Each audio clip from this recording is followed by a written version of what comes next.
যার নাই শিক্ষা তার নাই রক্ষা এই স্লোগানকে ধারণ করে মুদ্রায় ফুলের হাসি স্কুলের উদ্বোধন। সুবিধাবঞ্চিত ও বয়স্ক মানুষদের শিক্ষায় ব্যতিক্রমধর্মী উদ্যোগ।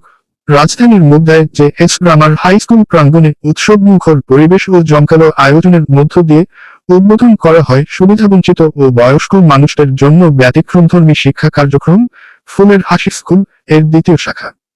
একই সঙ্গে মানবিক সংগঠন সুফিয়া খাতুন ফাউন্ডেশন এর কার্যক্রমেরও শুভ সূচনা করা হয়। যার নাই শিক্ষা তার নাই রক্ষা, সৎ পথে চলব, সুন্দর জীবন গর্ব এই স্লোগানকে ধারণ করে তসলিম হাসান হৃদয়ের সঞ্চালনায় অনুষ্ঠানের প্রধান অতিথি হিসেবে উপস্থিত ছিলেন জনপ্রিয় সঙ্গীতশিল্পী ও ফুলের হাসি স্কুলের উপদেষ্টা রবি চৌধুরী। প্রধান আলোচক হিসেবে বক্তব্য রাখেন অর্থনীতিবিদ এবং দেশনেত্রী বেগম খালেদা জিয়ার কার্যালয়ের সাবেক পলিটিক্যাল উইং কর্মকর্তা ও বাংলাদেশ জাতীয়তাবাদী ছাত্রদলের সাবেক সহ-সভাপতি মোহাম্মদ মুনিরুজ্জামান মুনির মাতুব্বর।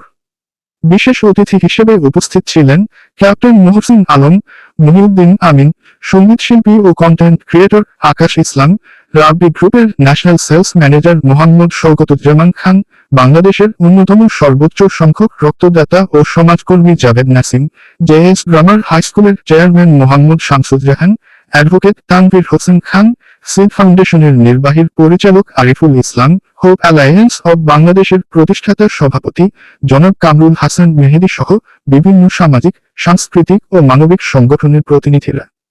প্রধান অতিথির বক্তব্যে রবি চৌধুরী বলেন, শিক্ষাই মানুষের জীবনের সবচেয়ে বড় শক্তি।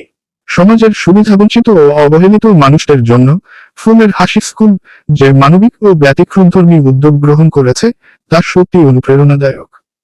শুধু শিক্ষা নয়, মানুষকে স্বপ্ন দেখানো এবং আত্মমর্যাদার সঙ্গে বাঁচতে শেখানোই এই প্রতিষ্ঠানের সবচেয়ে বড় সাফল্য। সভাপতির বক্তব্যে মারুফ শিকদার বলেন, মানবতার কল্যাণে ফুলের হাসি স্কুলের পাশে সবসময় থাকবে সুফিয়া খাতুন ফাউন্ডেশন। শিক্ষা ও মানবিক উন্নয়নে আমরা একসঙ্গে কাজ করে যেতে চাই। ফুলের হাসি ফাউন্ডেশনের প্রতিষ্ঠাতা চেয়ারম্যান তসলিম হাসান হৃদয় বলেন, ফুলের হাসি স্কুল দেশের একমাত্র ব্যতিক্রমধর্মী শিক্ষা কার্যক্রম যেখানে শিক্ষার বিনিময়ে খাদ্য প্রদান করা হয়। আমরা বিশ্বাস করি শিক্ষা মানুষের আত্মমর্যাদা ও বেঁচে থাকার শক্তি যোগায়। চট্টগ্রামের পাশাপাশি ঢাকাতেও এই মানবিক কার্যক্রম বিস্তৃত। অনুষ্ঠানে মানবিক ও সামাজিক কর্মকাণ্ডে বিশেষ অবদানের জন্য seed foundation, hope alliance of Bangladesh, পথের স্কুল, শুভচন্দ্র লাল সবুজের পতাকা স্কুল এবং নবনীত সাম্বরীকে সম্মাননা প্রদান করা হয়। এছাড়াও শিক্ষা বিস্তারে গুরুত্বপূর্ণ অবদানের জন্য জেএস গ্রামার হাই স্কুল, সমাজসেবা ও রক্তদানে বিশেষ ভূমিকার জন্য জাভেদ নাসিম এবং লেখালেখি ও সামাজিক কর্মকাণ্ডে অবদানের জন্য মিজানুর রহমানকে সম্মাননার স্মারক তুলে দেওয়া হয়।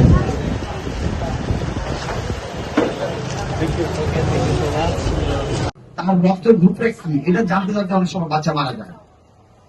এই জন্য চেয়েছিলাম আমরা যে আগে জানার জন্য। যেমন আমি যখন প্রথম 18 বছর তখন আমি জানতে পারছি, আমি রক্ত দেওয়ার পর আমি জানতে পারছি কি আমার ব্লাড গ্রুপ ও নেগেটিভ।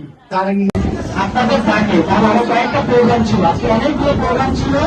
সেই প্রোগ্রাম রেডিও এই বয়স্ক স্কুলে চলে আসা আপনাদের দেখা দেবো। তার জন্য একটা জোরে বলতে যাচ্ছে আছে এখানে আপনাদের সাথে আলোচনা করবো যে বলেন বাচ্চাকে মেনটেন করবেন, বাচ্চা মানসিকভাবে দুর্বল, অসুস্থ, কি করলে হচ্ছে আপনি শিশুর কাছাকাছি যেতে পারবেন, আর একটু ভালোভাবে শিশুকে যত্ন করতে পারবেন, একটু নষ্ট হয়ে যায়। আমি কলকাতা প্রথমে আসছিলাম, মাসুদ ভাই আমাকে ইনভাইট করে নিয়ে আসছিল।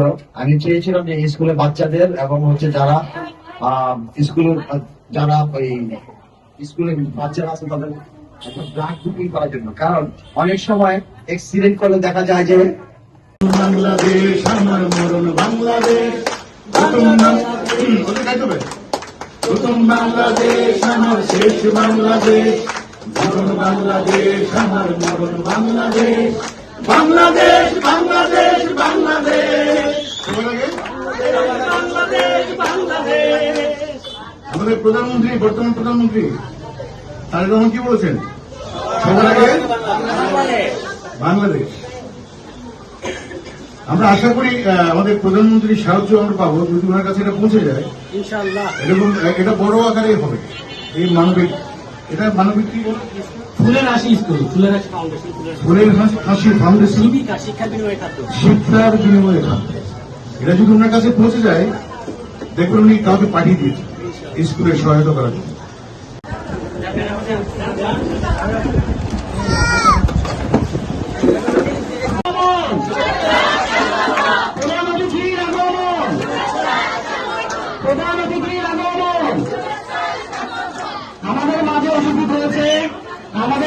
সকলের প্রিয়, সকলের খুবই প্রিয় একজন মানুষ, আমাদের বাংলাদেশের একজন